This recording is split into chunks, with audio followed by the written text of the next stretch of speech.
Dəhşət. Dəqiq biz Azərbaycanda belə bir şey izlədik. Oh. İnanılmaz idi.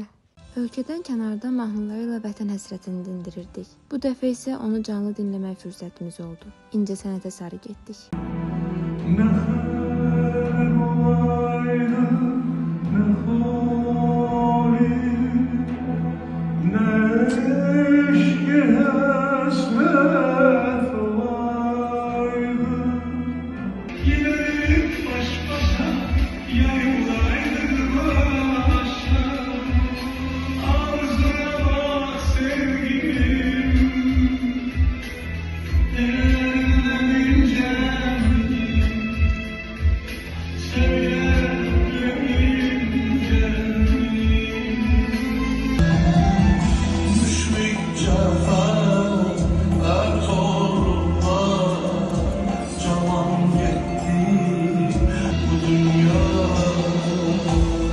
Başka sevdiklerin nasıl oldu, yok mu? Var.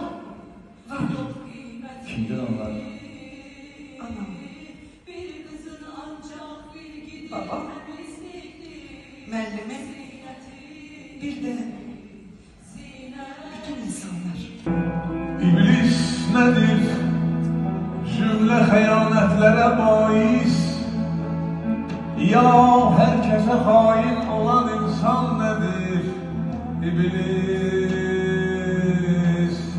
İblis.